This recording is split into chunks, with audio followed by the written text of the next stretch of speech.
The U.S. has a very limited homeland missile defense capability. And so the math for the United States actually doesn't look very favorable. You mentioned about the KN-23. It has been used in the Ukraine war by Russia. How do you see using the KN-23 in Ukraine help to North Korea? Thank you for coming on. So you're an expert on missile and North Korean missile capability and nuclear as well. A lot of viewer and listener for RFA, they know North Korea tests missile a lot, right? But ICBM, it could reach to the United States. So do you think if North Korea decide to launch ICBM right now, do you think the US gonna be vulnerable at this moment? That's a good question. I mean, first of all, would North Korea launch an ICBM? Probably not. It would be essentially suicidal, right? There's no reason for North Korea to attack the United States unprovoked. But the technical question that you asked about, can North Korea essentially detonate a nuclear warhead over an American city?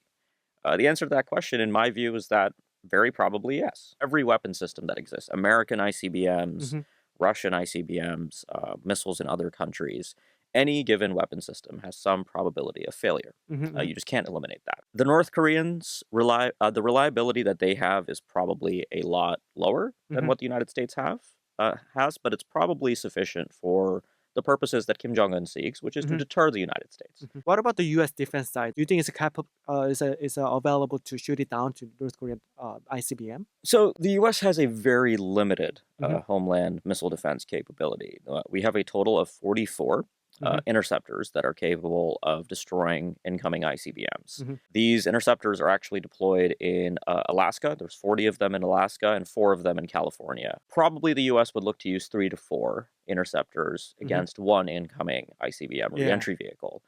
And so then if you're North Korea, you have a solution to this problem, right? You build more ICBMs. And so that is where the North Koreans have gone. They have, I think, more than 20 launchers today capable of launching ICBMs. And so the math for the United States actually doesn't look very favorable on missile defense. And look, it's not just missile defense for the United States. In a war, the United States would try to also find and destroy these North Korean missile launchers if they could.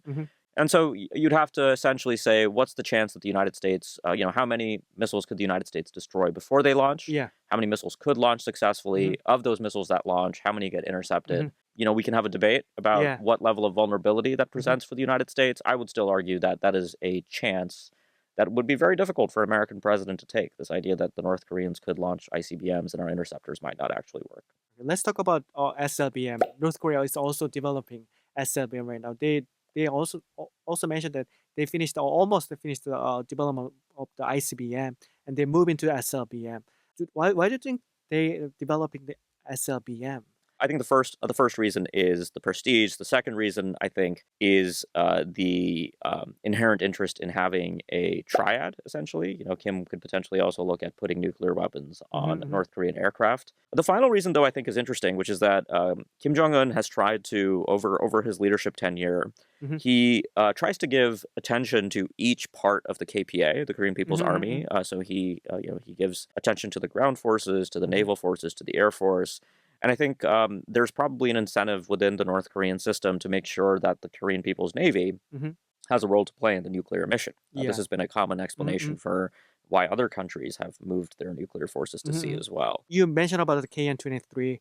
It has been used in the Ukraine war by Russia. So how do you see using the KN-23 in Ukraine help to North Korea in Korean Peninsula when there's a crisis on it? The use of the KN-23 against Ukraine marked the first ever use of North Korean ballistic missiles in war, right? So that in itself is quite important. Because you can do all the testing you want in peacetime, you can do exercises on your own territory, but there's something quite different to the experience of operating a missile on a real battlefield. And the Russians, we think the Russians were operating these missiles with the help of North Korean technical advisors who were also collecting data on how these missiles were performing, feeding that back to the Academy of Defense Science.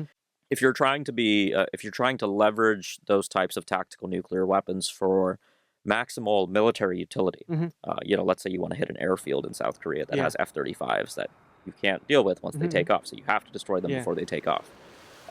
You really need to make sure that the yield of the weapon and the precision of the missile match, essentially, in terms of the mission that you're trying to accomplish. And so I really think that we shouldn't underrate the ways in which North Korea's missile transfers to Russia are very directly augmenting Kim Jong-un's nuclear ambitions and strategy.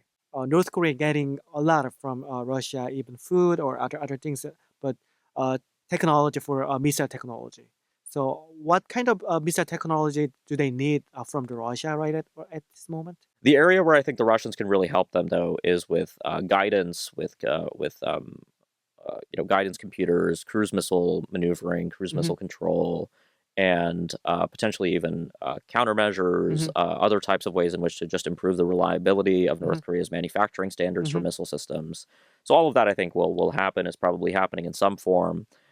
Space launch technologies, too, I think the Russians will be very, very eager to help the North Koreans out. So do you think is there any possible President Putin or other Russian government official mention acknowledge North Korea as a nuclear state?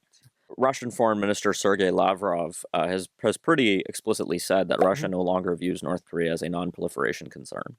Essentially, since the early 1990s, the major powers, China, Russia, the United States, and Japan, South Korea, the European Union, the whole world has seen North Korea as a non-proliferation problem.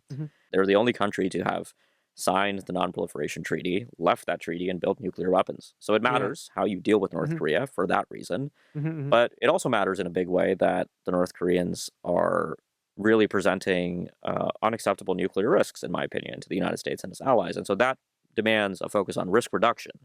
And so this fact that Trump has called North Korea a nuclear power, I know that got quite a bit of a reaction in South Korea. Now, he is a nuclear power.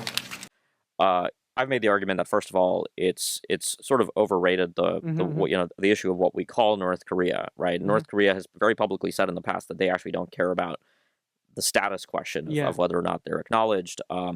And they will never be a nuclear weapon state under the NPT, right? Which is the only legitimate form of nuclear possession that really exists in the international system. So how do you see North Korea nuclear missile technology near in future in 10 years if we don't have any negotiation or any talks? Yeah, so I think about this quite a bit because I do think it's probably the likely outcome that Kim will continue to modernize and size up his nuclear forces.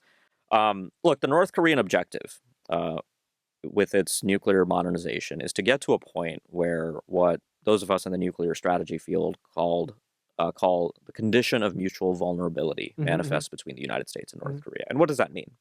That means that Kim Jong-un has to feel confident. And this is very subjective, right? I've never met Kim Jong-un. I don't know what's in his mind. But Kim has to feel confident that no matter the crisis, no matter the war, the conventional war, that the United States and South Korea will not be able to destroy all of his nuclear weapons. That's something, and that in turn, the President of the United States and the President of Republic of Korea will understand that they can't destroy all of Kim's nuclear weapons, which means that deterrence is stable because in a war, North Korea will always be vulnerable to U.S. nuclear attack. It'll be vulnerable to South Korean conventional attack.